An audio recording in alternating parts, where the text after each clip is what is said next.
Hello, Tendent Podcast audience, listeners and viewers. Mike McCarthy here with my partner in crime, Matthew Petchel. Hello.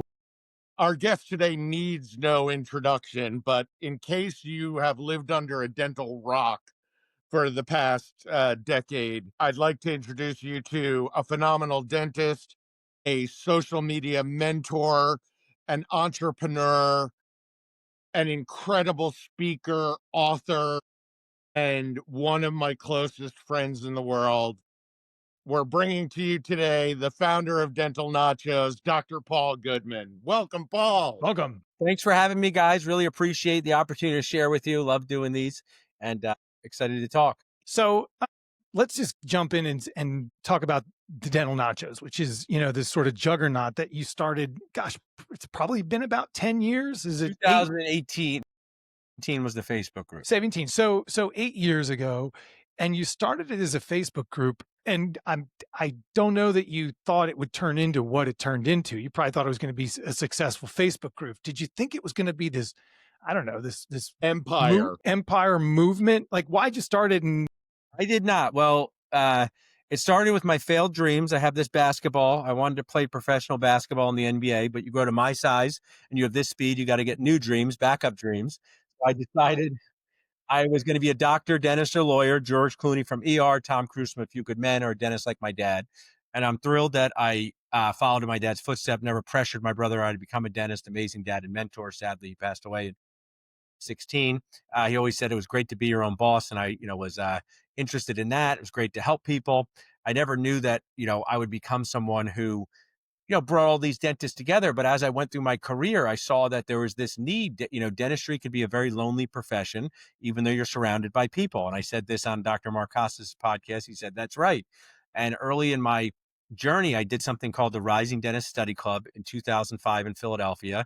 And we had a meeting, you'll like this, Matthew, at the Philly Stadium where Charlie Manuel used to give his press conferences. nice. And I would have one meeting a year and I'd bring these dentists together. And the goal was, if we knew each other earlier in our career, maybe we would hate each other less later, because I did not like all the Hunger Games of dentistry. So I was teaching implants and lecturing and practicing with my dad and growing our practices. But in 2017, Facebook groups became a thing, and I'm a fairly opinionated person, try to do it in a kind way. But I said, I'll start my own. Then I can just kind of say what I want, and maybe like 1,000 people join. It'll be about implants and practice management and dentists getting along. And like all good ideas, Mike will know they come from your wife. So my wife, Mary, said, call it Dental Nachos. I'm a bunch of toppings, broker, speaker, dentist. Nachos are meant to be shared. They get a little messy. There's a famous comedian that said you would fight your grandmother for the last nacho chip on the plate. So when I am eating out, and I say you get 6 mozzarella sticks with 6 people, no fighting, right? But you got a big plate of nachos. There's some nuances to sharing that. So I just thought it'd be a Facebook group. I could, share thoughts on dental implants, meet people. I never knew it would turn into this actual real company. I'm very appreciative of a business coach, Aldana Ambler, who early on in my journey said, you have something great going on here. I basically, for your listeners, I would run these events and I would beg companies to pay me $500 for a table so I could pay for chicken parm for the group, right? I said, if I can get $2,500 and spend $24.99 at Maggiano's, these sponsors will sponsor my event. Yes. I still do love events and do events. At some point I said, well, maybe they would want to sponsor this free Facebook group. And that was the lightning rod that turned it from, a fun side gig into a real business. To catch us up today, we have about 12 people working for Dental Nachos, 10 for Dentist Job Connect. I still do own 2 dental practices, but I don't practice chairside. I just go twice a month to deliver joy. That's what I call it, to deliver joy to the practices. And it really has been a dream come true to be able to impact people all over the country. Have people say, when I go home at night, I feel like Dental Nachos is a friend in my phone. It's one of my phrases, FIP, friend in your phone. So that's the story there. Excellent. It's awesome. And before I ask you the next question, Paul, I want people to know through Dental Nachos, the tens upon tens of thousands of members I have watched key opinion leaders, speakers created out of Dental Yeah, Nachos. thanks. I've seen startup companies built and successfully exit just through the nachos community.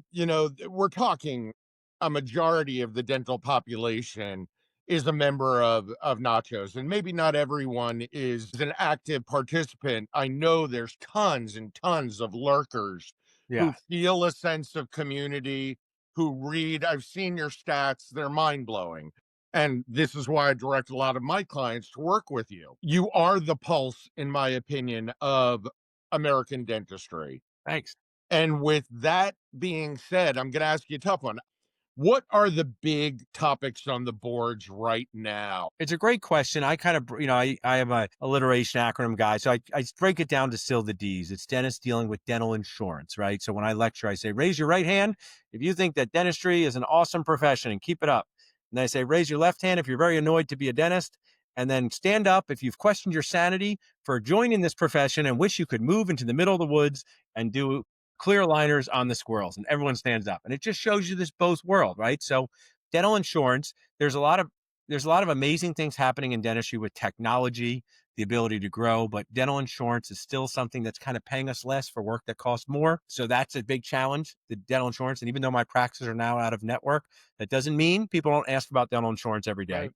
The second is dental school debt. Dental school debt is more emotional than it is financial. Some of our Nacho sponsors help dental students understand that you can pay this back. But I will share, as someone who's taken a lot of entrepreneurial risk with my companies, if I was 29 years old and I woke up and my loan balance was $602,000, that would affect me. And it Right. doesn't matter if people say, oh, you'll pay it back, or, oh, you can do this. Dental school debt.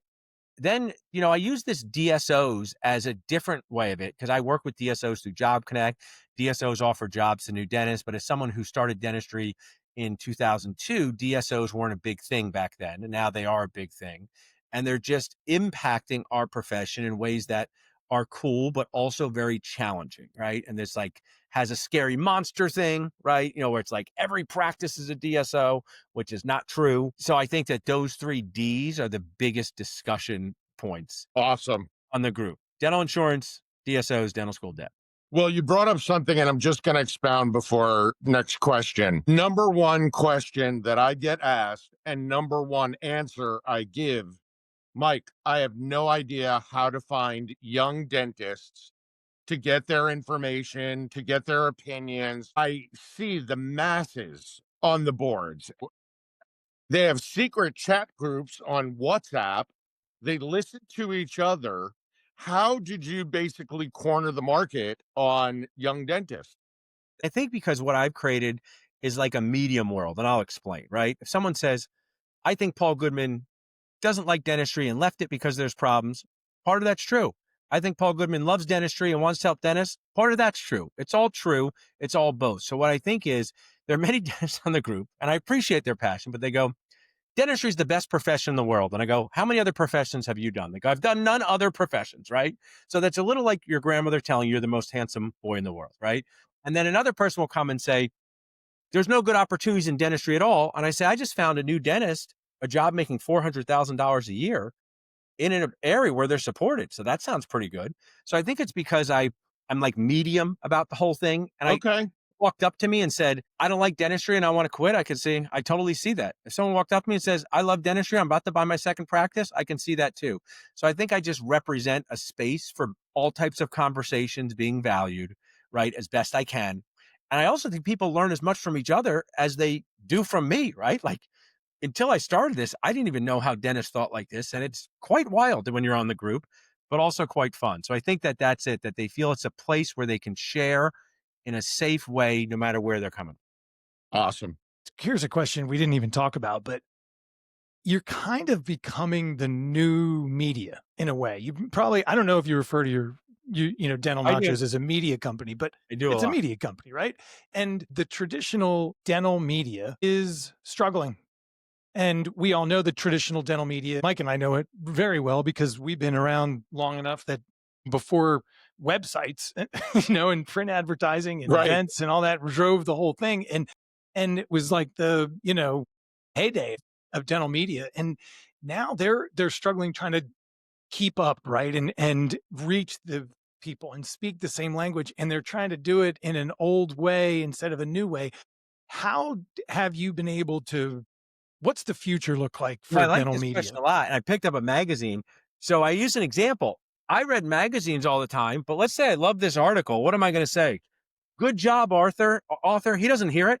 And what if I disagree with this and say, I don't agree with this sleep appliance? So it's only one way. So we have this text platform called Community, which is two-way texting, right? So what I think the problem is with traditional media is it's just one way and you consume it and you have a feeling, but you can't engage about it. So I've described Dental Nachos as like a Google, Reddit, or 24/7 exhibit hall for dentists where they're learning, laughing, and feeling less alone. And I think that Yeah. the storytelling, is such a big part of our culture and society. And, you know, I I find that Dental Nachos, we have this storytelling vibe where people are telling stories of stress, success, smiling, crying. And I think that's whatever, if you want to connect with dentists, you have to figure out this two-way relationship instead of this one-way relationship. Here's ad, here's article, read it, and then you don't get a chance to see how people engage with it. So I think that that's why Dental Nachos and other platforms too that are out there, other pioneers, I learn about something new I'm 48. I learn about something new every day from one of these groups. And I go, wow, so nice they exist for free, right? Like us dentists, we can complain about anything, but right now these groups are Right. totally free. And I mean, we're going through this, you've seen it over 8 years. Dentists have never connected like this in the history of dentistry, right? They've never had the opportunity to share. And I think we do describe ourselves as like that channel. I like sports a lot. Like we're a little bit like an ESPN for the dental world. Right. And it just occurred to me, and I hadn't thought about this until right now.